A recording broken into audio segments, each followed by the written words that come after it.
IFRS 15. Okay, അപ്പോൾ നമ്മുടെ SBR focused ആയിട്ട് നമ്മൾ 3 days പ്ലാൻ ചെയ്യുന്നതിൽ ഇന്ന് നമ്മൾ കവർ ചെയ്യുന്നുണ്ടാവും IFRS 15, അതേപോലെ തന്നെ IFRS 16 and IAS 12.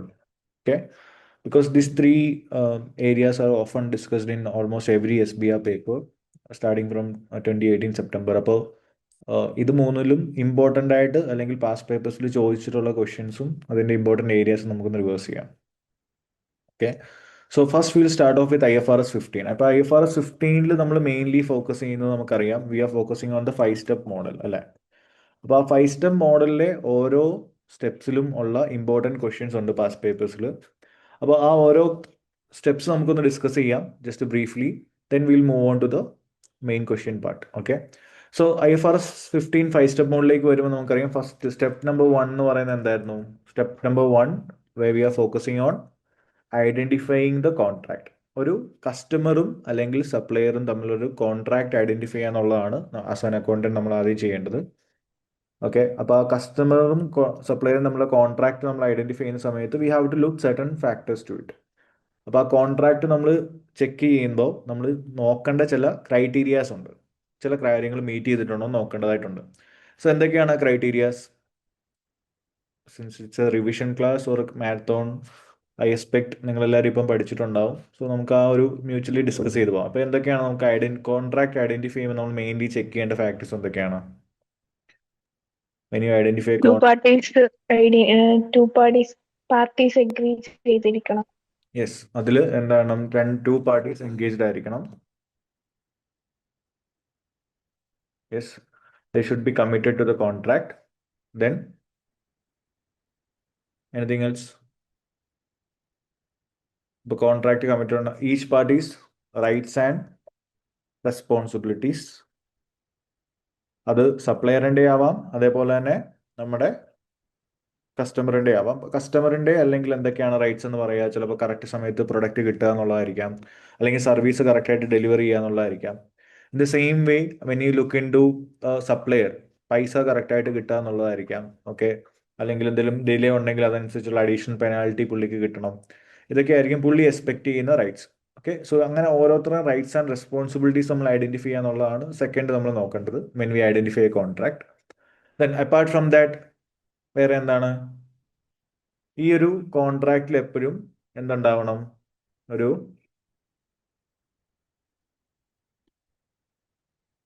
പ്രോബബിലിറ്റി ഉണ്ടായിരിക്കണം നമുക്ക് ആ കൺസിഡറേഷൻ എന്ത് ചെയ്യാൻ പറ്റുമെന്ന് കളക്ട് ചെയ്യാൻ പറ്റുമോ. So whatever the consideration is, ആ കൺസിഡറേഷൻ നമുക്ക് കളക്റ്റബിൾ ആണെന്നുള്ള ആദ്യം തന്നെ നമ്മൾ ഐഡന്റിഫൈ ചെയ്യുക. So at the time of entering to the contract itself നമുക്കിപ്പോൾ തോന്നുവാണ് കസ്റ്റമറിന് എന്തെങ്കിലും കൈൻഡ് ഓഫ് ലിക്വിഡേഷൻ ഇഷ്യൂ ഉള്ളതാണ്, I'm sure he is not able to pay it. Okay, പക്ഷെ നമ്മൾ സെയിൽസ് ബൂസ്റ്റ് ചെയ്യാൻ വേണ്ടിയിട്ട് ആ പുള്ളിക്കാരന് ഈവൻ ദോ പേ ചെയ്യാൻ പറ്റത്തില്ലെങ്കിലും ക്രെഡിറ്റ് സ്കോർ ഒക്കെ ചെക്ക് ചെയ്തു, he is not eligible for the loan, still we are giving them a product. Okay, അപ്പോൾ പക്ഷേ നമുക്കറിയാം എന്തായാലും പുള്ളിയുടെ ഈ പറയുന്ന പൈസ കിട്ടാൻ പോകുന്നില്ല. അപ്പോൾ അങ്ങനത്തെ സിറ്റുവേഷനൊന്നും നമ്മൾ എന്ത് റെക്കോർഡ് ചെയ്യല്? റവന്യൂ റെക്കോർഡ് ചെയ്യല്.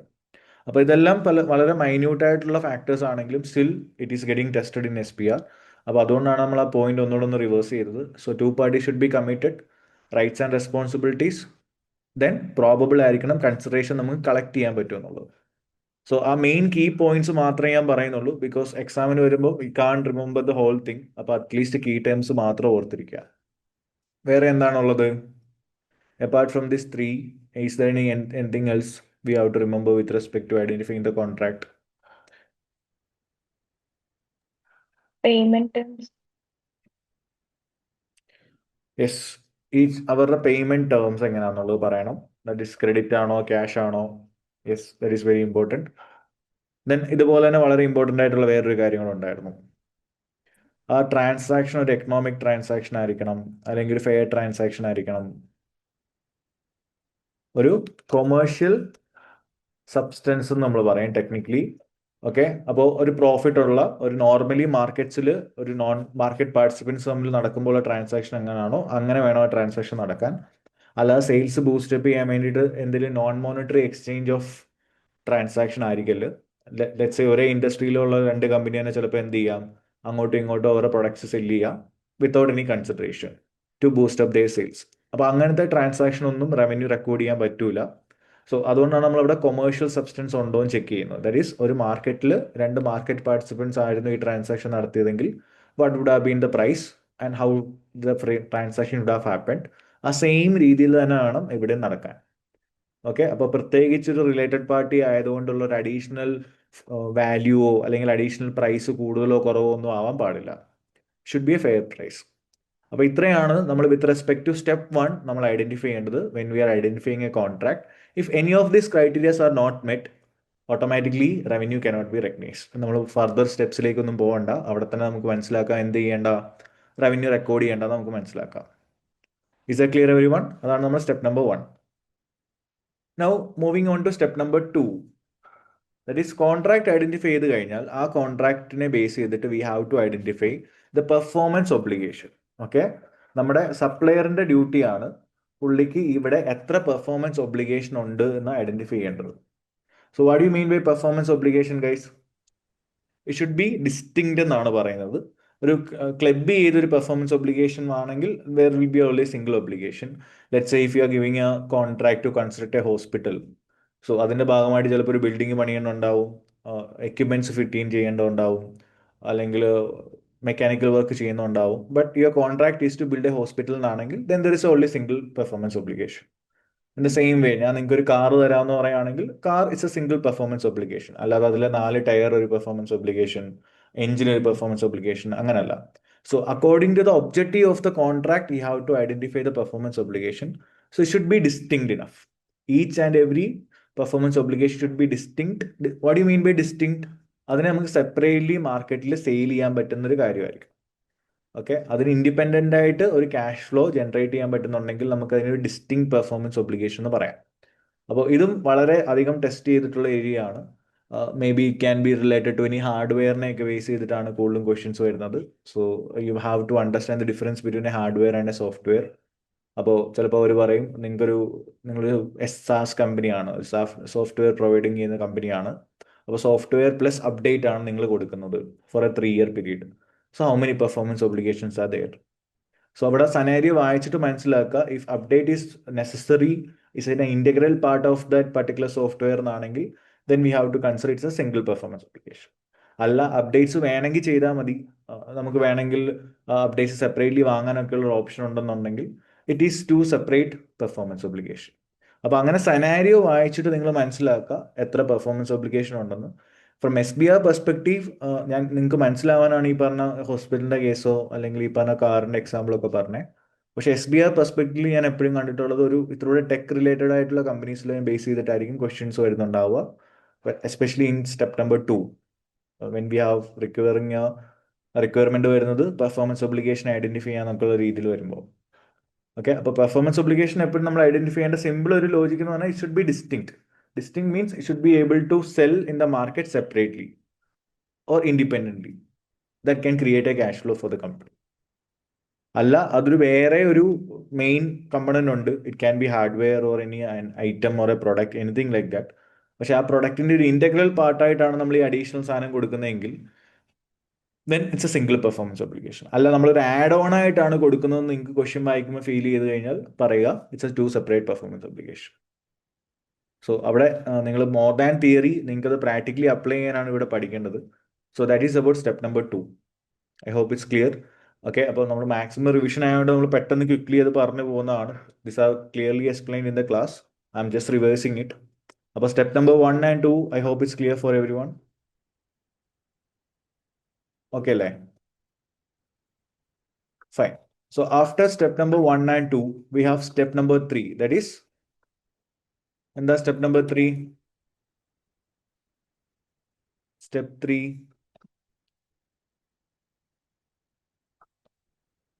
Step 3 എന്നടാ ഡിറ്റർമൈൻ ട്രാൻസാക്ഷൻ പ്രൈസ്. നമ്മൾ ഈ പറഞ്ഞ പെർഫോമൻസ് ഒബ്ലിഗേഷൻ ഒക്കെ എത്ര ഉണ്ടെന്ന് മനസ്സിലായി കഴിഞ്ഞാൽ നെക്സ്റ്റ് സ്റ്റെപ്പ് എന്താണ്? ട്രാൻസാക്ഷൻ പ്രൈസ് ഡിറ്റർമൈൻ ചെയ്യുക എന്നുള്ളതാണ് നമ്മുടെ next step. Transaction price determine ചെയ്യുക എന്ന് പറയുന്നത് it's very easy, but there are some elements to it. അതിൽ കുറേ സിറ്റുവേഷൻസ് വരാം. Okay, it can be a non cash consideration, there will be some scenarios of variable consideration. Okay, അല്ലെങ്കിൽ ഒരു financing എലമെന്റിന്റെ ഒരു സാധനം വരാം. ഓക്കെ, അപ്പോൾ അത് ഓരോന്നും എങ്ങനെയാണ് ഡീൽ ചെയ്യുന്നത് നമുക്ക് നോക്കാം. First I will discuss about non cash consideration, കാരണം അതാണ് കൂടുതലും കണ്ടിട്ടുള്ളത്. So non cash consideration means നിങ്ങളൊരു സാധനം വിറ്റു, പക്ഷെ നമുക്ക് ഇൻ റിട്ടേൺ നോൺ ക്യാഷ് ആയിട്ടാണ് കൺസിഡറേഷൻ വന്നത്. Then how will you identify the revenue there, അല്ലെങ്കിൽ ആ റവന്യൂ നമ്മൾ എങ്ങനെ കാൽക്കുലേറ്റ് ചെയ്യും? So what's your answer? നമ്മൾ എങ്ങനെയാണ് ഒരു നോൺ ക്യാഷ് കൺസിഡറേഷൻ സിനാരിയോയിൽ റവന്യൂവിന്റെ വാല്യൂ കണ്ടുപിടിക്കുന്നത്? Is it according to the selling price of the product or service, or we have to consider some other methods? എങ്ങനെയാണ്? ഫസ്റ്റ് നമ്മൾ എന്താ ചെയ്യേണ്ടത്? ഒരു നോൺ ക്യാഷ് കൺസിഡറേഷൻ ആണ് in return for selling a product നമുക്ക് വരുന്നതെങ്കിൽ അതിന്റെ വാല്യൂ നമ്മൾ കണ്ടുപിടിക്കാൻ നോക്കുക. ഓക്കെ, ഫസ്റ്റ് സ്റ്റെപ്പ് നമ്മൾ ചെയ്യേണ്ടത്, ഫോർ എക്സാമ്പിൾ മോസ്റ്റ്ലി നിങ്ങൾക്ക് വരുന്ന സിറ്റുവേഷൻ ഷെയർസ് ഒക്കെ ആയിരിക്കും. നിങ്ങളൊരു പ്രൊഡക്റ്റോ അല്ലെങ്കിൽ ഒരു സോഫ്റ്റ്വെയറോ എല്ലാം സെല്ല് ചെയ്യുന്നു. In return the other company is giving you shares, customer is giving you shares. അപ്പോൾ ഷെയർസ് എന്ന് പറയുന്നത് നമുക്കറിയാം ക്യാഷ് അല്ല, ഒരു നോൺ ക്യാഷ് കൺസിഡറേഷൻ ആണ്. അപ്പോൾ അവിടെ നമ്മൾ റവന്യൂ റെക്കഗ്നൈസ് ചെയ്യേണ്ട എങ്ങനെ ആയിരിക്കണം? ആ ഷെയർസിന്റെ ഫെയർ വാല്യൂ ഡിറ്റർമൈൻ ചെയ്യാൻ പറ്റുമോ നോക്കുക. So one thing it is really important, when ever it's A fair value എന്ന് പറയുമ്പോൾ IFRS 13 ആയിരിക്കണം നിങ്ങൾ ഐഡന്റിഫൈ ചെയ്യേണ്ടത്. It's a very important standard. Individually ഒരു ചെറിയ സ്റ്റാൻഡേർഡ് ആണ്, മേ ബി ടോപ്പിക് വൈസ് ഒക്കെ ഒരു 1-2 പേജേ കാണത്തുള്ളൂ ടെക്സ്റ്റ് ബുക്കിലാണെങ്കിലോ even in your slide. But it's really important for every standard. കാരണം ഫെയർ വാല്യൂ നിങ്ങൾ എവിടെ പറഞ്ഞാലും എവിടെ കണ്ടാലും എന്ത് മെൻഷൻ ചെയ്യുക? IFRS 13 മെൻഷൻ ചെയ്യുക. So now with respect to this scenario, non cash consideration വരുന്ന സിറ്റുവേഷൻ്റെ സെനാരിയോ ആണ് ഞാനിപ്പോൾ പറഞ്ഞത്. ഇപ്പോൾ നോൺ ക്യാഷ് ആയിട്ടാണ് കസ്റ്റമർ നമുക്ക് പൈസ തരുന്നതെങ്കിൽ ആ നോൺ ക്യാഷ് കൺസിഡറേഷൻ എന്താണോ അതിൻ്റെ ഫെയർ വാല്യൂ ഡിറ്റർമൈൻ ചെയ്യാൻ നോക്കുക. ആ ഫെയർ വാല്യൂ ഡിറ്റർമൈൻ ചെയ്യാൻ പറ്റിയില്ലെങ്കിൽ then the next step will be, we will calculate the revenue based on the standalone price of the goods or service that we are providing to the customer.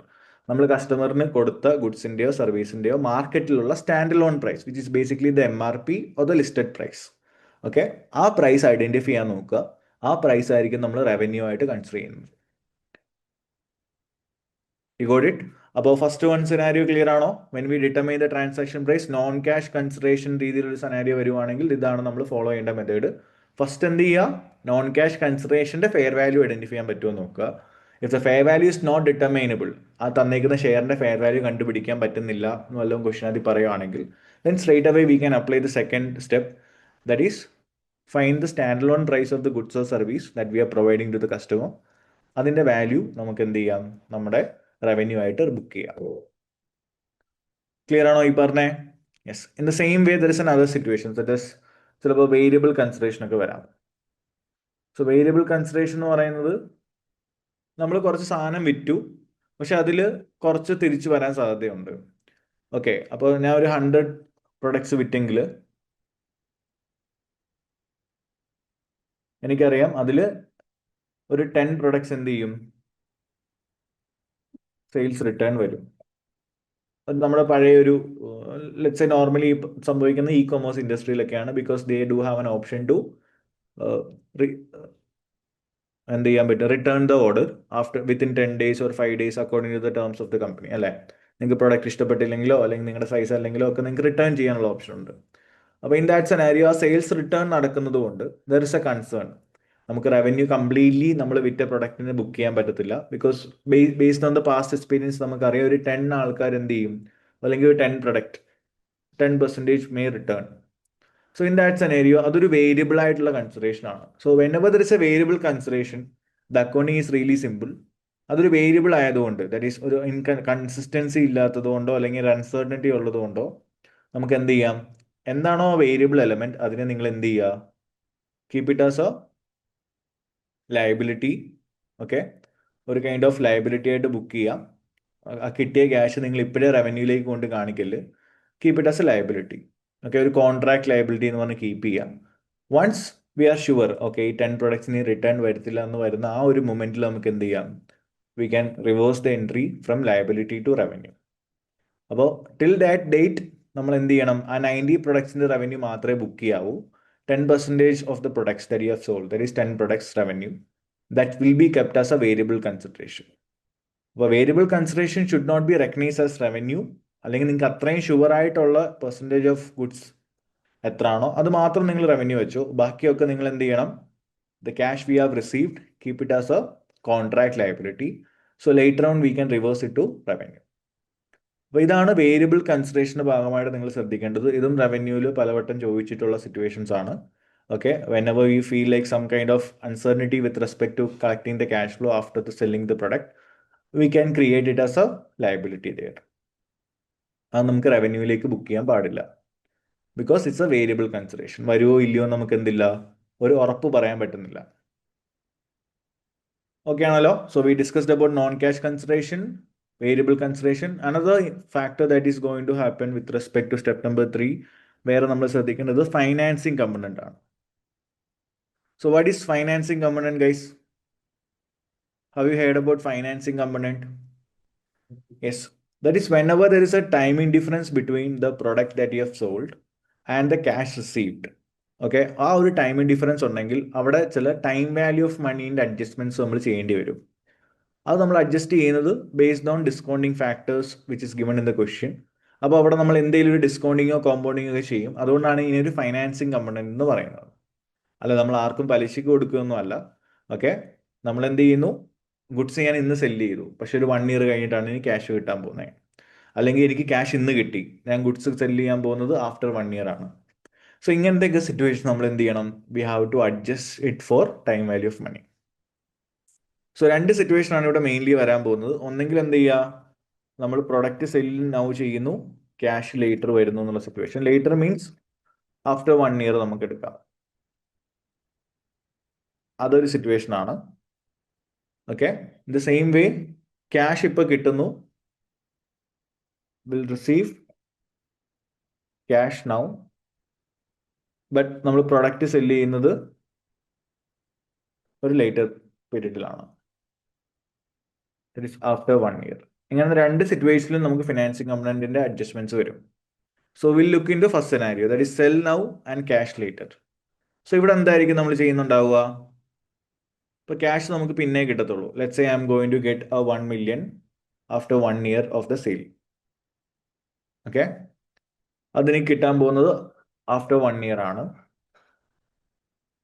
But product ഞാൻ എന്ത് ചെയ്തു, I sold the product right now, so I have to recognise revenue. പക്ഷെ എനിക്ക് എന്ത് കിട്ടിയിട്ടില്ല, cash കിട്ടിയിട്ടില്ല. So cash കിട്ടിയില്ലെങ്കിൽ നമുക്ക് എന്തെന്ന് പറയാം, we can keep it as a receivable.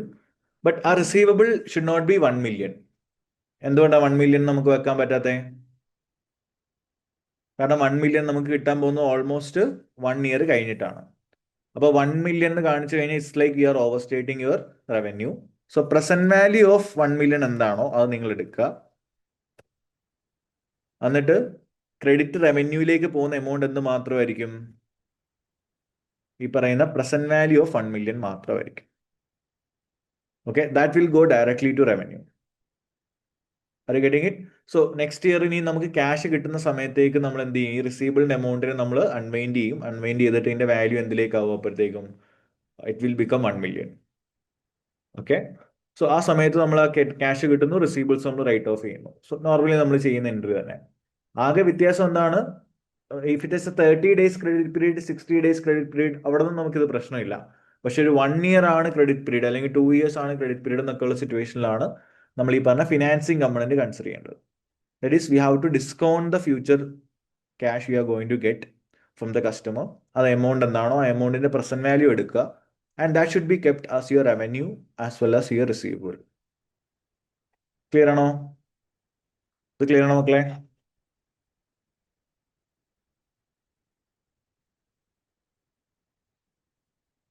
Fine. Yes.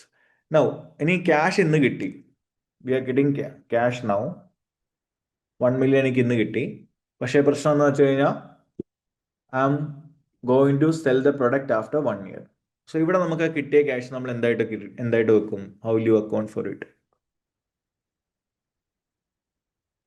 Debit cash, credit എന്തിലേക്കായിരിക്കും പോകുന്നത്? റവന്യൂയിലേക്ക് കൊടുക്കാൻ പറ്റുമോ? ചിലപ്പോൾ അക്കൗണ്ടന്റ് എന്ത് ചെയ്യും, he will do a wrong entry by crediting the whole amount to revenue. പക്ഷെ അങ്ങനെ ചെയ്യാൻ പാടില്ല. ക്രെഡിറ്റ് എങ്ങോട്ടാ പോകണ്ടേ പറയാമോ? Can you reply in the chat or in the audio? ഇവിടെ നമ്മൾ ക്രെഡിറ്റ് പോകുന്നത് എങ്ങോട്ടായിരിക്കും? The credit should go to contract liability.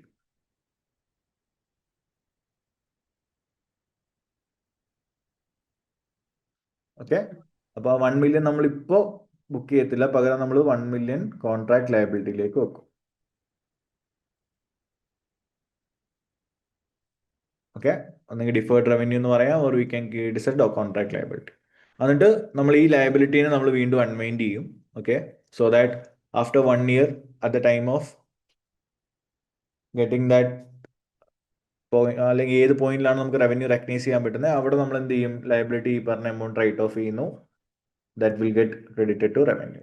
അപ്പൊ അതുവരെ നമ്മൾ എന്ത് ചെയ്യും, ഈ amount we have to kept it as a contract liability, plus അതിനെ അൺവൈൻഡ് ചെയ്യുകയും വേണം. കാരണം ഇന്നാണല്ലോ 1 million കിട്ടിയത്. അപ്പോൾ ആ 1 millionന്റെ വാല്യൂ ഒരു വർഷം കഴിയുമ്പോഴത്തേക്ക് നമുക്ക് കോമ്പൗണ്ട് ചെയ്ത് പോവാം. Okay, may be 1 million into ഇപ്പം 10% ആണോ 5% ആണോ ആ റേറ്റിൽ നമ്മൾ അതിനെ എന്ത് ചെയ്യുക, കോമ്പൗണ്ട് ചെയ്യുക. So that contract liability will increase, liability plus 1 million plus ഒരു ഇൻട്രസ്റ്റ് കൂടെ വരും. That whole amount can get credited to revenue. ഇതൊക്കെയാണോ? So this is another situation which has been tested in past paper with respect to step number 3. അപ്പോൾ non cash consideration വരുവാണെങ്കിൽ variable consideration, financing component. There is another factor we have to consider with respect to step number 3 when we determine the transaction price. എന്താന്ന് പറയാമോ? ഈ പറഞ്ഞ കാര്യങ്ങളല്ലാതെ is there anything else that is determining the transaction price? Yes, that is consideration payable to customer. നമ്മൾ കസ്റ്റമറിന് എന്തെങ്കിലും consideration അങ്ങോട്ട് പേ ചെയ്യേണ്ടി വരുന്ന സിറ്റുവേഷൻ. ഓക്കെ, അത് മെയിൻലി വരുന്നുണ്ടാവുക, ലെറ്റ്സ് സേ നിങ്ങളൊരു പ്രൊഡക്റ്റ് സെല്ല് ചെയ്യുന്നു.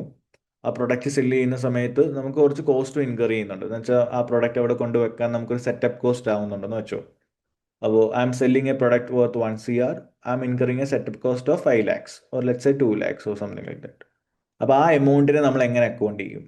So that is actually amount we paid to the customer, right, with respect to selling the product. അപ്പോൾ നമ്മൾ എന്ത് ചെയ്യുക, നിങ്ങളുടെ ടോട്ടൽ റവന്യൂ എന്താണോ അല്ലെങ്കിൽ ആ ട്രാൻസാക്ഷൻ പ്രൈസ് എന്താണോ, ആ ട്രാൻസാക്ഷൻ പ്രൈസിൽ നിന്ന്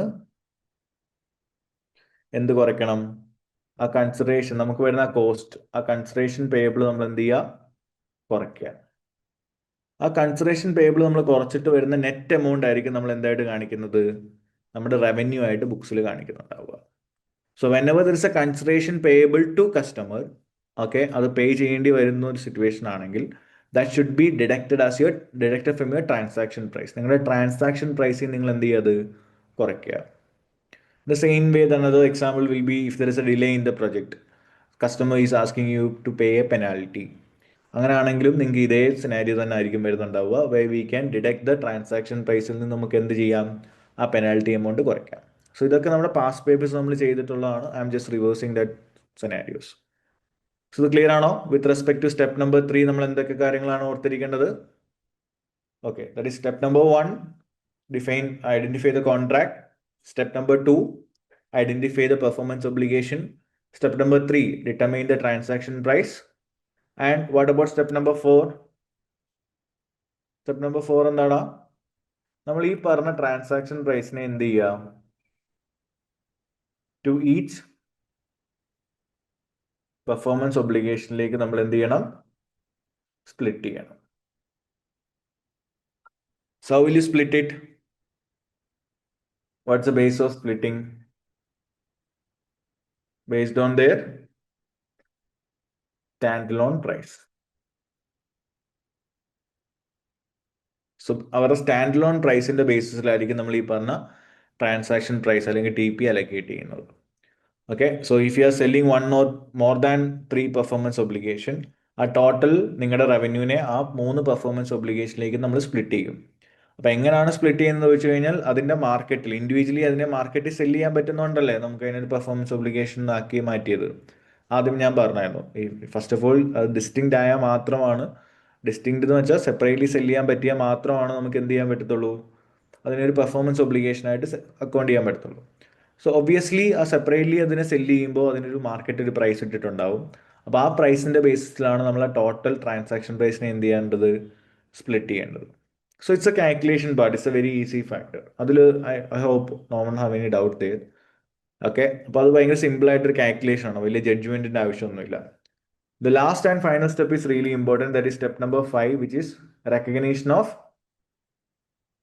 റെക്കഗ്നൈസ് റവന്യൂ എന്ന് പറയുന്ന step. So when we recognise revenue, so we can recognise revenue at the point with the control is transferred from the supplier to customer. കസ്റ്റമറിൻ്റെ നിന്ന് സപ്ലയറിലേക്ക് ആ പറയുന്ന പ്രൊഡക്റ്റിൻ്റെയോ അല്ലെങ്കിൽ സർവീസിൻ്റെയോ കൺട്രോൾ ട്രാൻസ്ഫർ ആവുന്ന ആ മൊമെന്റിലാണ് നമ്മൾ എന്ത് റെക്കോർഡ് ചെയ്യേണ്ടത്?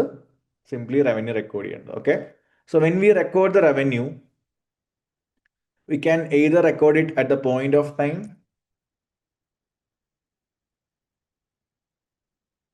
or over the period of time. Okay, ഒന്നെങ്കിൽ നമുക്ക് ആ പോയിന്റിൽ കൺട്രോൾ ട്രാൻസ്ഫർ ചെയ്യുന്ന ആ പോയിന്റിൽ നമുക്ക് എന്ത് ചെയ്യാം? റവന്യൂ റെക്കോർഡ് ചെയ്യാം. അല്ലെങ്കിൽ over the period of time revenue record ചെയ്യാം. Okay, so mostly in case of product or if you are completing a construction and at the end of the construction ആണ് നിങ്ങൾ കൺട്രോൾ കസ്റ്റമറിലേക്ക് കൊടുക്കുന്നത്. Okay, ഇങ്ങനെയൊക്കെ പറയുകയാണെങ്കിൽ point of ടൈമിലായിരിക്കും നമ്മൾ revenue record ചെയ്യുന്നത്. പക്ഷേ usually in case of services where the revenue recognition will happen over the period. കാരണം ഞാൻ സർവീസ് കൊടുക്കുന്നു, സൈമിൾട്ടേനിയസ്ലി കസ്റ്റമർ അതിൻ്റെ ബെനിഫിറ്റ് എൻജോയ് ചെയ്യുന്നു.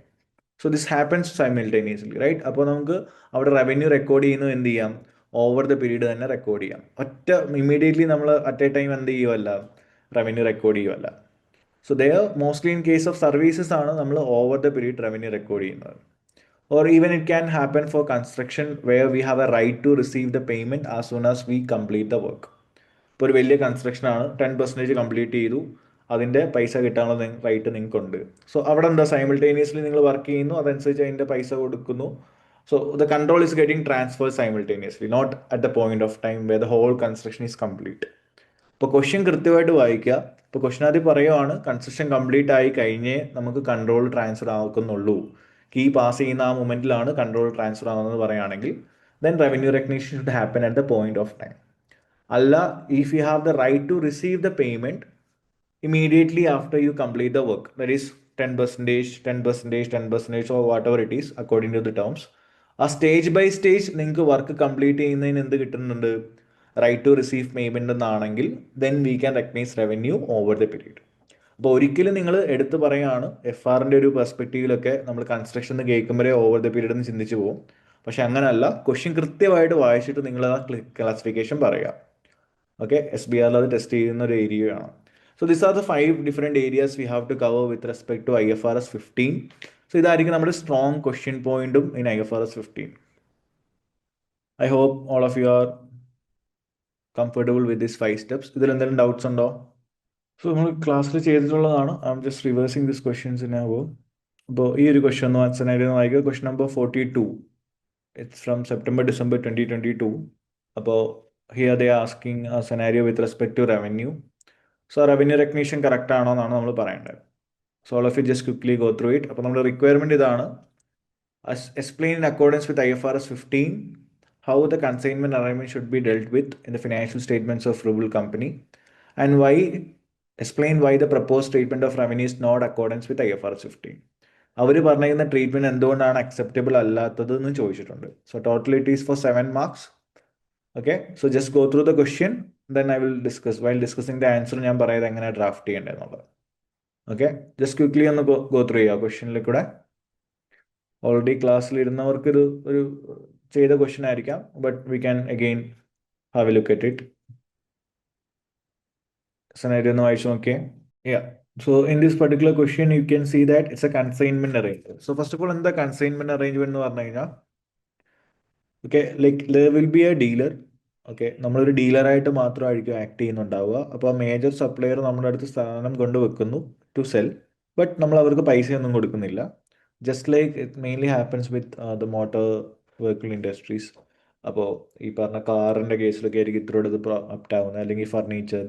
അപ്പോൾ എപ്പോഴും ഭയങ്കര വില കൂടുതലായിട്ടുള്ള ഐറ്റംസിലായിരിക്കും ഇത് നടക്കുന്നുണ്ടാവുക. അപ്പോൾ നമ്മുടെ ഡീലറിന് ഇത് മൊത്തം പൈസ കൊടുത്ത് വാങ്ങിച്ച് വെക്കേണ്ട ആവശ്യമില്ല. So hill create A brand name for his shop. അപ്പോൾ അതിൻ്റെ ഒരു ട്രസ്റ്റ് ബിൽഡ് ചെയ്യുന്നുണ്ടാവും. അപ്പോൾ ലെറ്റ്സ് സേ മൈജി, ഇതെല്ലാം ഇതൊക്കെ ഇതിൻ്റെ എക്സാമ്പിളാണ്. അപ്പോൾ അവിടെ ഇവർ ഒരു സാധനം കൊണ്ട് വെക്കുന്നു, സെയിൽ ചെയ്തിട്ട് ആ പൈസയുടെ ഒരു കമ്മീഷൻ ഇവരെടുക്കും, ബാക്കി they will return to the main company. So അതാണ് ഈ കൺസൈൻമെന്റ് അറേഞ്ച്മെന്റിന്റെ ഒരു രീതി. സോ നോർമലി ഇതിനെ കൺസൈൻമെന്റ് അറേഞ്ച്മെന്റ്, അപ്പോൾ ഈ ഡീലർ ഇപ്പോൾ പറഞ്ഞ മൈജിയോ, let's say Samsung is having a tie up with MyG. So in that scenario, Samsung at the time of keeping these assets at the space of Meiji, they cannot create a revenue, അല്ലെങ്കിൽ they cannot account this as a revenue. കാരണം എന്താ, control ഇപ്പോഴും സാംസങ്ങിൻ്റെ കയ്യിൽ തന്നെ ആയിരിക്കും. And Samsung is just keeping it for a display. അതിൻ്റെ ഇൻവെൻട്രിയുടെ റിസ്ക്കും എല്ലാം എടുക്കുന്നത് ആരായിരിക്കും, സാംസങ് ആണ് അസ്യൂം ചെയ്യുക. സോ അതേപോലെ ഒരു സിറ്റുവേഷൻ ആണ് ഇവിടെ. Okay, here they are giving furnitures, but ഈ ഫർണിച്ചേഴ്സിന്റെ കൺട്രോൾ ഇപ്പോഴും ആരുടെ തന്നെയാണ്. Is it with the rouble company or they are transferring it to the garden centre? If you look in this scenario, ഇതിന്റെ കൺട്രോൾ ഇപ്പോഴും ആരുടെ തന്നെയാണ്? നിങ്ങൾ നോക്കിയാൽ മനസ്സിലാവും. Physical position remains with garden centre unless the furniture is sold or return to Ribble company എന്ന് പറയുന്നുണ്ട്. Ribble company also retains right to have any unsold furnitures return to them or to transfer unsold product to another retailer. വേണമെങ്കിൽ വേറെ റീറ്റെയിലറിൽ sell ചെയ്യാനുള്ള right ഇവർക്കുണ്ട്. So what does it mean by that? അതിന്റെ complete responsibility ആരുടെയിലാണ് അപ്പോൾ? ഇപ്പോഴും കമ്പനിയുടെ ഇടയിലാണ്. അപ്പൊ കൺട്രോൾ ആരിലേക്ക് ട്രാൻസ്ഫർ ചെയ്തിട്ടില്ല, ഇപ്പോഴും ഗാർഡൻ സെന്ററിലേക്ക് ട്രാൻസ്ഫർ ആയിട്ടില്ല. So we have set in step number 5 the main company can only recognise revenue എപ്പോഴാണ്? സപ്ലയറിൽ നിന്ന് ആ കൺട്രോൾ കസ്റ്റമറിലേക്ക് എത്തിയാൽ മാത്രമേ റവന്യൂ റെക്കോർഡ് ചെയ്യാൻ പറ്റത്തുള്ളൂ എന്ന് ഞാൻ പറഞ്ഞത്. അപ്പോൾ ഇവിടെ നമുക്ക് റവന്യൂ ബുക്ക് ചെയ്യാൻ പറ്റുമോ? ഇല്ല, technically we cannot book the revenue. But what the rouble company have done there, they decided to include the sale value of all furnitures delivered to and held by garden center in revenue. അപ്പോൾ അത് നമുക്ക് ചെയ്യാൻ പറ്റുമോ? Is it an appropriate treatment as per IFRS 15? No. അപ്പോൾ ഇതിൻ്റെ answer നമ്മൾ draft ചെയ്യുന്ന രീതി നമുക്കറിയാം. So how you should draft it. അപ്പോൾ ഫസ്റ്റ് നമുക്ക് എപ്പോഴും ഒരു അക്കൗണ്ടിങ് റിലേറ്റഡ് ക്വസ്റ്റ്യൻ ആണ്. ഇതൊരു പ്രിപ്പയറർ പെർസ്പെക്റ്റീവിലുള്ള ക്വസ്റ്റ്യൻ ആണ്. ദാറ്റ് ഈസ് ഒരു അക്കൗണ്ടന്റ് ഇത് എങ്ങനെ പ്രിപ്പയർ ചെയ്യണം എന്നുള്ള ബേസിസിലുള്ള ക്വസ്റ്റ്യൻ ആണ്. So whenever it's a prepare perspective question, നിങ്ങൾ ആൻസർ ഡ്രാഫ്റ്റ് ചെയ്യേണ്ട രീതി ഇതാ. ഫസ്റ്റ് നമ്മൾ എന്ത് ചെയ്യുക, നമ്മുടെ നോളജ് പാർട്ട് പറയുക, വിച്ച് ഈസ് IFRS 15 ആണ് നമ്മുടെ ഇവിടുത്തെ knowledge part. Then will apply to the scenario. നമ്മൾ സെനാരിയോയിലേക്ക് ഇത് എന്ത് ചെയ്യുക, അപ്ലൈ ചെയ്യുക. That is the application part. ആ കൺസെപ്റ്റ് അപ്ലൈ ചെയ്യുന്നു, ദാറ്റ് ഈസ് ഇത് കറക്റ്റ് ആയിട്ടാണോ അവർ ചെയ്തേക്കുന്നത് അല്ലയോ എന്ന് പറയണം. And finally you will give the conclusion. That is what the correct treatment we have to follow here. അപ്പോൾ ഈ രീതിയിൽ വേണം നമ്മൾ ആൻസർ ഡ്രാഫ്റ്റ് ചെയ്യാൻ. ഓക്കെ, അപ്പോൾ നമ്മുടെ ഇവിടുത്തെ നോളജ് പാർട്ട് എന്താണ്? സോ കൺസൈൻമെന്റ് അറേഞ്ച്മെന്റിൽ കൺട്രോൾ എന്തിലേക്ക് ട്രാൻസ്ഫർ ആവുന്നില്ല, കസ്റ്റമറിലേക്ക് ട്രാൻസ്ഫർ ആവുന്നില്ലെന്ന് നമുക്കറിയാം in general. So according to IFRS 15 step number 5 നിങ്ങൾ മെൻഷൻ ചെയ്യുക, that is revenue can be only recognised when the control is transferred from supplier to customer. അപ്പോൾ ഇതാണ് നമ്മുടെ നോളജ് പാർട്ട്. നൗ ആപ്ലിക്കേഷനിലേക്ക് വരുമ്പോൾ നിങ്ങൾ പറയേണ്ടത് സെനാരിയോ തുടങ്ങേണ്ടത് ഇങ്ങനെ ആയിരിക്കണം. In this case Ribble company have done, എന്താണ് അവർ ചെയ്തതെന്ന് പറയാം. What actually happen in the scenario എന്ന് പറയാം. Okay, and what is the correction we have to make. And finally അതേപോലെ തന്നെ ആ മിസ്റ്റേക്ക് കാരണം ഉണ്ടാകുന്ന impact, that is over revenue is getting over stated here. അപ്പോൾ അതിൻ്റെ ഇമ്പാക്ട് ഓൺ P&L SOFP ആണെങ്കിൽ, ഇപ്പോൾ അസറ്റ്സിൻ്റെ ബേസിലാണെങ്കിൽ SOFPയിലുള്ള ഇമ്പാക്റ്റിനെ പറ്റി പറയാം. And finally will give a suggestion as per IFRS 15 the revenue should be derecognised. അവരെന്ത് ചെയ്യാൻ പാടില്ല, they can only recognize revenue when the products are sold to the end customer or to the retailers. എപ്പോഴാണോ garden centre ആ particular പ്രൊഡക്റ്റിനെ ഒരു end കസ്റ്റമറിലേക്ക് അല്ലെങ്കിൽ ഒരു second category of ആൾക്കാരിലേക്ക് അത് കൺട്രോൾ പുഷ് ചെയ്യുന്നത് അല്ലെങ്കിൽ സെല്ല് ചെയ്യുന്നത്, ആ മൊമെൻറ്റിലായിരിക്കും as a company, Ribble company, they can recognise revenue എന്ന് പറയും. സോ ഈ രീതിയിൽ വേണം നമ്മൾ ആൻസർ സ്ട്രക്ചർ ചെയ്യാൻ. So whenever it's accounting related question, ഒരു പ്രിപ്പയർ പെർസ്പെക്റ്റീവ് ക്വസ്റ്റ്യൻ ആണെങ്കിൽ we have to follow this scenario. That is knowledge, application and conclusion. അപ്പോൾ ഇതായിരിക്കണം നമ്മുടെ ഡ്രാഫ്റ്റ്. അപ്പോൾ 7 മാർക്സ് ആണ്. So we have to split it into like ഒരു നോളജിന് ഒരു 1 to 2 marks, application will come around 2 to 3 marks. Okay, and finally conclusion will hold around 1 to 2 marks. അപ്പോൾ ഈ ഒരു രീതിയിലായിരിക്കും നമ്മൾ ഒരു നമ്മുടെ ആൻസർ സ്പ്ലിറ്റ് ചെയ്യുമ്പോൾ നമ്മുടെ മൈൻഡിൽ ഒരു മാർക്കിംഗ് ഉണ്ടാവേണ്ടത്. അതനുസരിച്ചൊരു പോയിന്റ് നിങ്ങൾ എന്തൊക്കെ പോയിന്റ്സ് എഴുതണം എന്നുള്ളത് ആദ്യം ഇപ്പോൾ ഞാൻ പറഞ്ഞ പോലെ ആ മെയിൻ പോയിന്റ്സ് എല്ലാം ഒന്ന് നോട്ട് ചെയ്യുക. നോളജിൽ എന്തൊക്കെ എഴുതണം, ആപ്ലിക്കേഷനിൽ ഞാൻ എന്തിനെ പറ്റിയൊക്കെ പറയണം, കൺക്ലൂഷനിൽ ഞാൻ എന്തൊക്കെ പറയണം. സോ അങ്ങനെ മിനി പോയിന്റ്സ് ആയിട്ട് എഴുതിയിട്ട് വേണം എന്ത് ചെയ്യാൻ, we have to draft it. So while drafting it convert this 3 into 3 different paragraphs. ഒരു 2 to 3 ലൈൻസിലുള്ള ഷോർട്ട് പാരഗ്രാഫ്സ് പോലെ ഈ 3 എണ്ണവും ഡിവൈഡ് ചെയ്യുക. ഓക്കെ, അപ്പോൾ 7 മാർക്സ് എന്ന് പറയുമ്പോൾ ഒരു പേജ് നിറയെ എഴുതുക എന്നുള്ളതല്ല, മെയിൻ പോയിന്റ്സ് കൺവേ ചെയ്യുക എന്നുള്ളതാണ്. ഒരു 7 മെയിൻ പോയിന്റ്സ് കൺവേ ചെയ്യുക എന്നുള്ളതാണ്. That is not for your conclusion, that will get divided between these 3 areas. Knowledge, application and conclusion. Clear ആണോ?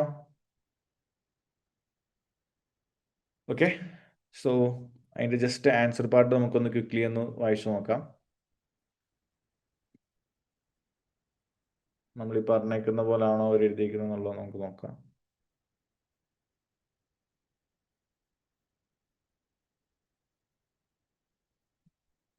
It was question number 42 from your kit. So just look into the scenario. On okay, Rubble Company has dispatched the furniture to Garden Center, but the control is still with not sent to the final customer. Rubble has to evaluate when the Garden Center have obtained the control of the furniture and recognize revenue at the point.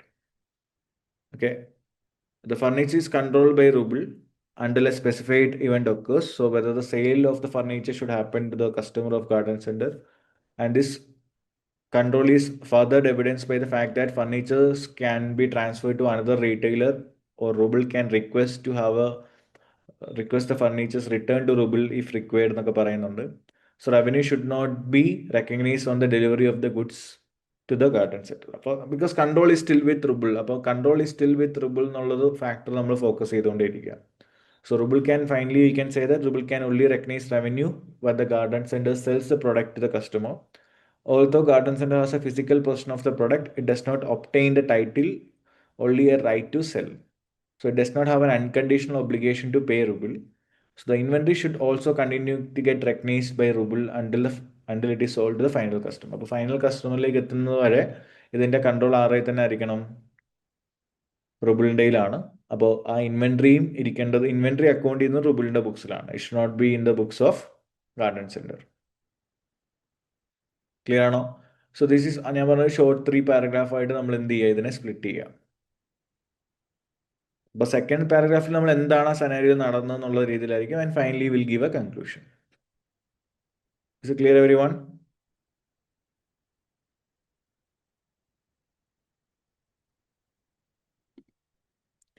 Yes. So we'll do another question with respect to revenue. Revenue. Okay, so it's a scenario from revenue and inventories. So explain how the revenue from internet service and sale of equipment to Seer should be accounted according to the IFRS 15. It is almost 7 marks.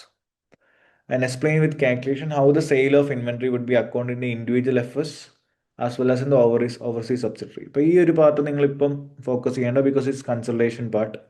അധികം group reverse ചെയ്യുമ്പോൾ നമുക്ക് discuss ചെയ്യാം. So focus on the first scenario. That is, explain how the revenue from internet service and sale of equipment to Seer should be accounted. അപ്പോൾ അത് almost 10 marks ഉണ്ട്. So നമ്മൾ IFRS 15 base ചെയ്ത് എത്രത്തോളം important questions ആണ്, എത്രയും rewards ആണ് അതിൽ നിന്ന് കിട്ടുന്നതെന്ന് നിങ്ങൾക്ക് ഇത് നോക്കുമ്പോൾ മനസ്സിലാവും. Okay, so just read the scenario. Question ഇത്രയേ ഉള്ളൂ, പക്ഷേ ഇത് 10 മാർക്സിൻ്റെ സെനാരിയോ ആണ്. They need to know how this should be accounted. Okay, so just quickly go through the scenario. Scenario ഒന്ന് വായിച്ചേ.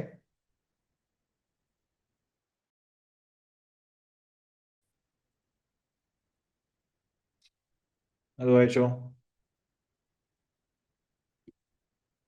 സെനറി ക്ലിയർ ആണോ? അപ്പോൾ ഇവിടെ നമുക്ക് 2 പെർഫോമൻസ് ഒബ്ലിഗേഷൻ ഉണ്ട് അല്ലേ? എന്തൊക്കെയാണ് 2 പെർഫോമൻസ് ഒബ്ലിഗേഷൻ? ഒന്ന് ആ സർവീസും, ഇന്റർനെറ്റ് സർവീസും, പിന്നെ ഒരു എക്യുപ്മെന്റ് നമ്മൾ സെല് ചെയ്യുന്നുണ്ട് അല്ലേ? So first we can discuss about the internet service. അപ്പോൾ ഇന്റർനെറ്റ് സർവീസിലേക്ക് വരുമ്പോൾ ഇവിടെ എന്താ സംഭവിച്ചത്? We are giving a 2 year service for the customer. So they are receiving 2 million advance for the 2 year service. The first point is, can you recognise the whole 2 million in advance? ആ കിട്ടിയ advance മൊത്തം നമുക്ക് റവന്യൂയിലേക്ക് കാണിക്കാൻ പറ്റുമോ? ആ 2 million advance കിട്ടിയ amount നമുക്ക് അതേപോലെ റവന്യൂയിലേക്ക് കാണിക്കാൻ പറ്റുമോ? ഇല്ല. How will you account for it? കാരണം അത് 2 year ആയതുകൊണ്ട് നമ്മൾ എന്ത് ചെയ്യണം? We have to split the revenue for 2 years. That is 1 million 1 million എന്നുള്ള രീതിയിൽ നമ്മൾ എന്ത് ചെയ്യുക? സ്പ്ലിറ്റ് ചെയ്യുക. So now the question is, how will you account for the 1 million which is already received? അപ്പോൾ നമുക്ക് മൊത്തം ക്യാഷ് കിട്ടിയത് എത്രയാണ്? 2 million കിട്ടി അഡ്വാൻസ് ആയിട്ട്. അതിൽ ക്രെഡിറ്റ് റവന്യൂയിലേക്ക് പോകുന്നത് എന്തായിരിക്കും? 2 yearsലെ സർവീസിനാണ് നമുക്ക് 2 million കിട്ടിയത്. അപ്പോൾ റവന്യൂയിലേക്ക് നമുക്ക് 1 million കാണിക്കാം. ഈ വർഷത്തെ revenue we can book it because 1 year complete ആകുമ്പോൾ നമുക്ക് റെക്കോർഡ് ചെയ്യാം, പ്രശ്നമില്ല. പക്ഷെ ബാക്കി കിട്ടിയ ആ 1 മില്യൺ, അഡീഷണലി കിട്ടിയ 1 മില്യൺ എന്ത് ചെയ്യണം? How will you account for it? Additionally കിട്ടിയ 1 മില്യൺ നമ്മൾ എന്ത് ചെയ്യും? Yes, we have to recognise a liability. ആ ലയബിലിറ്റി ഞാൻ മുമ്പേ പറഞ്ഞു. സോ വെൻ എവർ നമുക്ക് ക്യാഷ് അഡ്വാൻസ് കിട്ടി, പക്ഷേ നമ്മൾ എന്ത് ചെയ്തിട്ടില്ല, അതിന് ഉള്ള പെർഫോമൻസ് ഒബ്ലിഗേഷൻ നമ്മൾ ചെയ്തിട്ടില്ല എന്നുണ്ടെങ്കിൽ അവിടെ നമുക്ക് അതിനെ എന്തായിട്ട് കാണിക്കാം? We can account it as A contract liability. അപ്പോൾ ഒരു കോൺട്രാക്ട് ലയബിലിറ്റി ആയിട്ട് നമ്മൾ ഈ പറഞ്ഞ 1 മില്യൺ കാണിക്കും. എന്നിട്ട് നെക്സ്റ്റ് ഇയറിലായിരിക്കും, ഇയർ 2-ലായിരിക്കും നമ്മൾ എന്ത് ചെയ്യുന്നത്? ഈ പറഞ്ഞ കോൺട്രാക്ട് ലയബിലിറ്റി നമ്മൾ റിവേഴ്സ് ചെയ്യും 1 million. So debit contract liability and credit revenue എന്ന് പറഞ്ഞിട്ട് അടുത്ത വർഷം നമുക്ക് ഈ റവന്യൂ ബുക്ക് ചെയ്യാം one that service is completed. അപ്പോൾ എപ്പോഴും ഇയർ 1-ലാണെങ്കിലും ആദ്യം തന്നെ കാണിക്കാൻ പറ്റത്തില്ല, only at the time in service is completed. അപ്പോൾ 1 ഇയറിന്റെ ഇന്റർനെറ്റ് സർവീസ് നമ്മൾ പ്രൊവൈഡ് ചെയ്ത് കഴിയുമ്പോൾ നമുക്ക് എന്ത് ചെയ്യാം?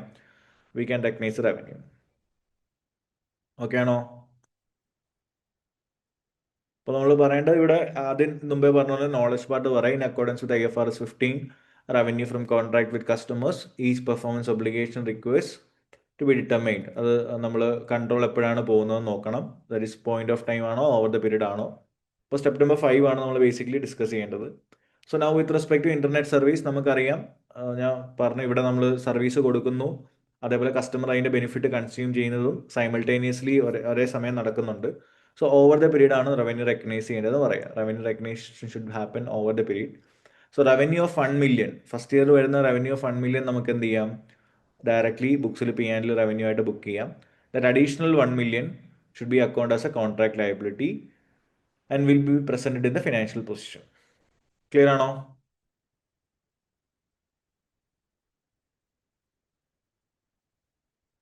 അപ്പോൾ ഈ ഒരു പാർട്ട് ക്ലിയർ ആണോ മക്കളെ? Yes. No what about the equipment? ഇതിന്റെ കൂടെ നമ്മൾ ഒരു എക്യുപ്മെന്റ് സെല് ചെയ്യുന്നില്ലേ? അപ്പോൾ ആ എക്യുപ്മെന്റിന്റെ സെനാരിയോ എന്താ? നമ്മൾ വിൽക്കുന്നുണ്ട്, എന്നിട്ട് തിരിച്ച് റിട്ടേൺ എടുക്കുന്നുണ്ട്. എത്ര രൂപയ്ക്ക് നമ്മൾ റിട്ടേൺ എടുക്കുന്നത്? They can resell it back to us for how much? 500,000 നമ്മൾ സാധനം അവർ നമുക്ക് തിരിച്ചു തരുന്നത് എത്ര രൂപയ്ക്കാണ്? 20,000-നാണ്. അന്നേരത്തെ മാർക്കറ്റ് പ്രൈസ് എത്ര ഉണ്ട്?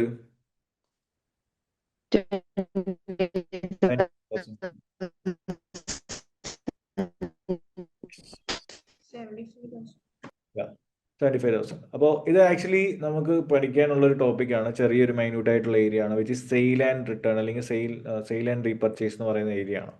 അപ്പോൾ സെയിൽ ആൻഡ് റീപർച്ചേസിൽ തന്നെ പല സിറ്റുവേഷൻസ് ഉണ്ട്. So will just focus on this particular question. അപ്പോൾ ഇവിടെ എന്താ സംഭവിച്ചതെന്ന് പറഞ്ഞു കഴിഞ്ഞാൽ നമ്മൾ പ്രൊഡക്റ്റ് സെല് ചെയ്യുന്നുണ്ട്, okay, and they are resell. നമ്മൾ റീപർച്ചേസ് ചെയ്യുന്ന പ്രൈസ് ആണ് നമ്മൾ നോക്കേണ്ടത്. So first here we can say that the repurchasing at a price lower than the original selling price. കാരണം കമ്പയർഡ് ടു 500,000 നോക്കുമ്പോൾ 20,000 ഭയങ്കര ചെറിയ എമൗണ്ട് ആണ്. പക്ഷേ നമ്മൾ ആ സമയത്ത് മാർക്കറ്റ് സെനാരിയോ കൂടെ നോക്കുക. So whenever the customer is selling it back to us, ആ സമയത്ത് നമ്മൾ മാർക്കറ്റ് സെനാരിയോ കൂടെ നോക്കുക. So the main factor we have to consider the fair value of that particular item in the market at the time of resale. ഇപ്പോൾ repurchase ചെയ്യുമ്പോൾ ഉള്ള market price എത്ര ഉണ്ട്? 75,000. എന്നിട്ടും അവർ നമുക്ക് എത്ര രൂപയ്ക്ക് തരുന്നത്? 20,000 തരുന്നത്. അപ്പോൾ ഇതുകൊണ്ട് ആ കസ്റ്റമർ, ഇവിടുത്തെ കസ്റ്റമർ ആരാ? ഡിസിന്റെ ആണോ സെയർ ആണോ? Which is a customer here? Jacinda company or Sear company?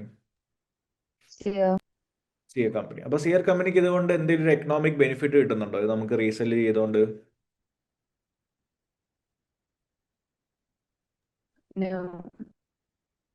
ഇല്ല. ഓക്കെ. അപ്പോൾ എന്നാ ഈ സെയിൽ നടക്കുന്നത്? എക്യുപ്മെന്റ് സെയിൽ നടക്കുന്നത് എന്നാ? ഏത് ഡേറ്റിലാ?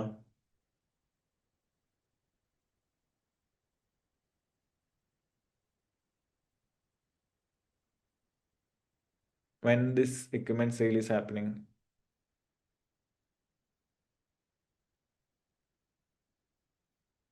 റീസെയിൽ അല്ല, original sale.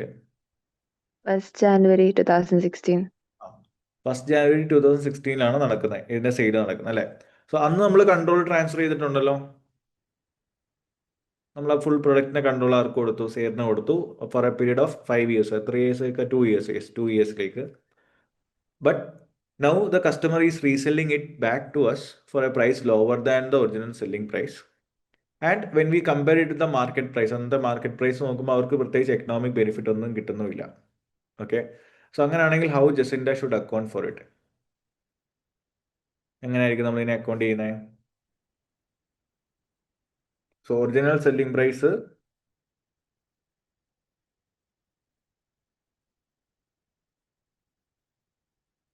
$500,000, repurchase price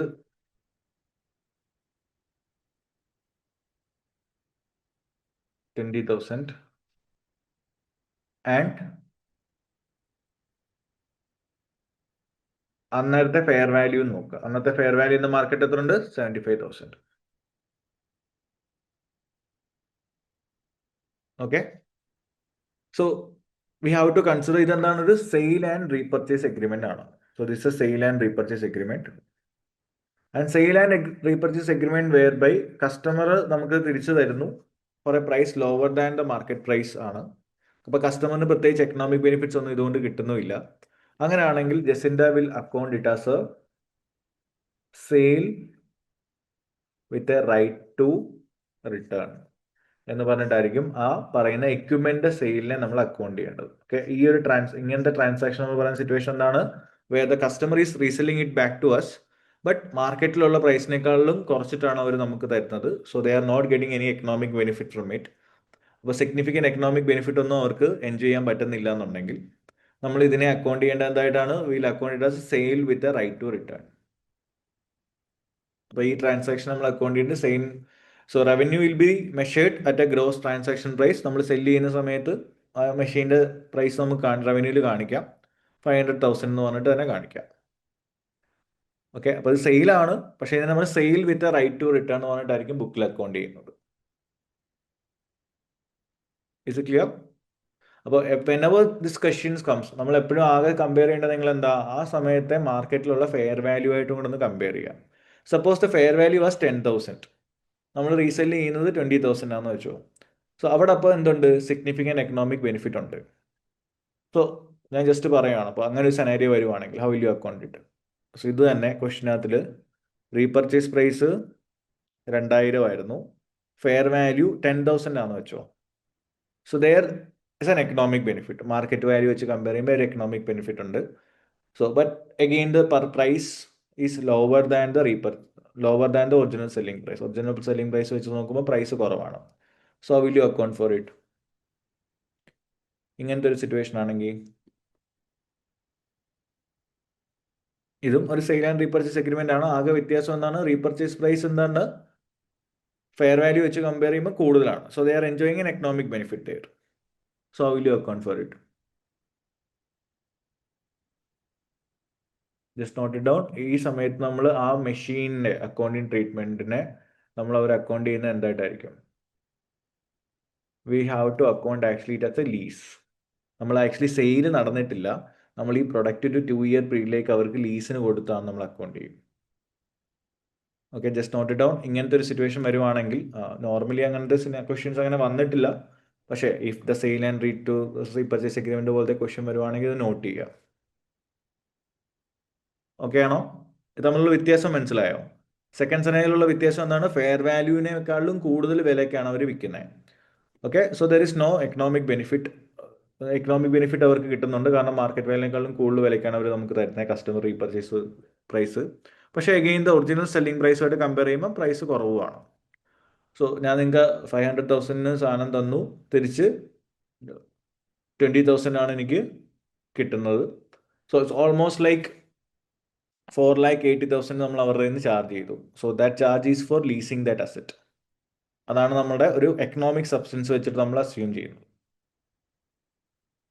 okay, അപ്പോൾ പുറത്തുനിന്ന് നോക്കുന്ന ഒരാളെ സംബന്ധിച്ചുള്ള ഒരു സെയിൽ പോലെ തോന്നും, പക്ഷെ അത് സെയിൽ അല്ല. We have to account it as a lease.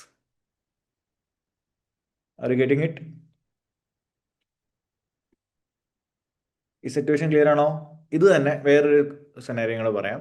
Let's say original selling price 500,000, repurchase price ഇപ്പോൾ ഒരു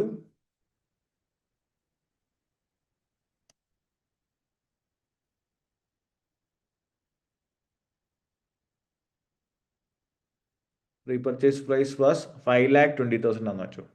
റീപർച്ചേസ് പ്രൈസ് എത്ര ഉണ്ട്? 5,20,000 ആണ്. എന്നുവെച്ചാൽ ഞാൻ വിറ്റതിനേക്കാളും കൂടുതൽ വിലക്കാണ് ഞാൻ റീപർച്ചേസ് ചെയ്യുന്നത്. Then how will you account for it?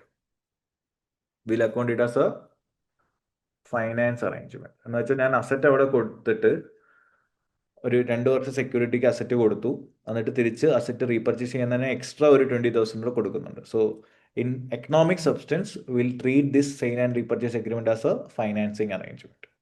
അപ്പോൾ നിങ്ങൾ എപ്പോഴും ഈ വാല്യൂസ് കമ്പയർ ചെയ്തിട്ട് വേണം ഇതിനെ എങ്ങനെ അക്കൗണ്ട് ചെയ്യണമെന്ന് പറയാൻ. അപ്പോൾ എപ്പോഴും ശ്രദ്ധിക്കുക, ഒറിജിനൽ സെല്ലിംഗ് പ്രൈസിനേക്കാളും കുറവാണ് റീപർച്ചേസ് പ്രൈസ് എങ്കിൽ പിന്നെ അവിടെ ഫിനാൻസ് എന്ന് പറഞ്ഞ സിറ്റുവേഷൻ വരത്തില്ല. പിന്നെ 2 സിറ്റുവേഷനേ ഉള്ളൂ. എന്തൊക്കെയാ? Either it is a lease or a sale with right to return. ആ sale with right to return ആണോ ലീസ് ആണോ നമ്മൾ എങ്ങനെയാണ് മനസ്സിലാക്കേണ്ടത്? Compare the repurchase price with the fair value. അപ്പോൾ മാർക്കറ്റിലുള്ള ഫെയർ വാല്യൂനേക്കാളും കുറഞ്ഞ പ്രൈസിനാണ് അവർ നമുക്ക് തരുന്നതെങ്കിൽ, so they are not getting an economic benefit out of it. So നമ്മൾ ഈ ഒരു സെനാരിയോനെ ജസ്റ്റിൻ്റെ അക്കൗണ്ട് ചെയ്യേണ്ടത് sale with a right to return എന്ന് പറഞ്ഞിട്ടായിരിക്കും. ഓക്കെ, ആ ഗ്രോസ് റവന്യൂ 500,000 അവർക്ക് ബുക്കിൽ കാണിക്കുകയും ചെയ്യാം. Okay, because it's a sale itself.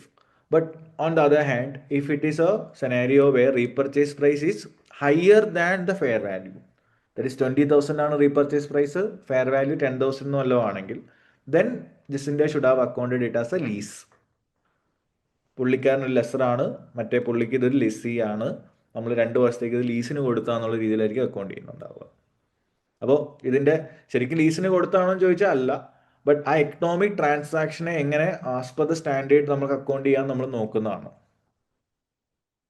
Okay, അപ്പോൾ അവിടെ ഒരു സെയിൽ അല്ലത്. അപ്പോൾ ഒരിക്കലും സെയിൽ എന്ന് പറയാൻ പറ്റത്തില്ല. ഇൻസ്റ്റഡ് വിൽ അത് almost similar to a lease arrangement. അപ്പോൾ നമ്മൾ ലീസായിട്ട് അക്കൗണ്ട് ചെയ്യും. വെയർ ബൈ ദ ജെസിൻ്റെ company will be a lesser.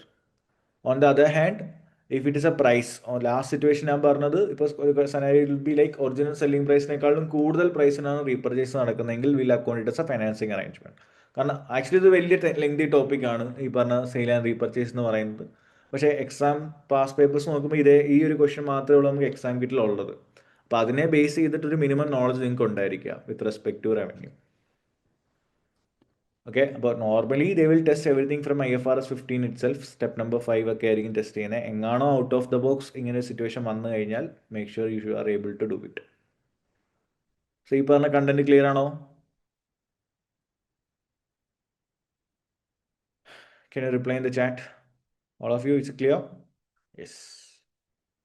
Okay guys, so that's it for the day. So we'll practice more questions. അപ്പോൾ ഞാൻ നാളെ കൂടെ വെക്കാം. എനിക്ക് തോന്നുന്നു ഞാൻ ടൈം ടേബിൾ പറഞ്ഞേക്കുന്നത് 23 കഴിഞ്ഞ് 25 ആണ്. But will have a session tomorrow as well on the same time. So will practice more questions. Okay, അപ്പോൾ will discuss in detail about IFRS 16 and IFRS IAS 12 as well. അപ്പോൾ നമ്മൾ ഇന്ന് complete ചെയ്യാൻ പറ്റിയില്ല. So we'll complete these 2 standards tomorrow. അപ്പോൾ നിങ്ങൾ almost step number 5 എല്ലാം നമ്മൾ ചെയ്തതാണ്, നമ്മൾ ഓൾറെഡി ക്ലാസ് ചെയ്തിട്ടുണ്ട്. അപ്പോൾ ആ ക്വസ്റ്റ്യൻസ് എല്ലാം ഒന്ന് റിവേഴ്സ് ചെയ്യുക. പിന്നെ ഈ ഒരു ക്വസ്റ്റ്യനെ സ്പെസിഫിക്കലി എടുത്തത് അതിനകത്തിൽ സെയിൽ ആൻഡ് റീപർച്ചേസ് വരുന്നതുകൊണ്ടാണ്. സോ ആ ഒരു ടോപ്പിക്കും വന്നാൽ make sure you are able to do it. Okay guys, see you on the next class.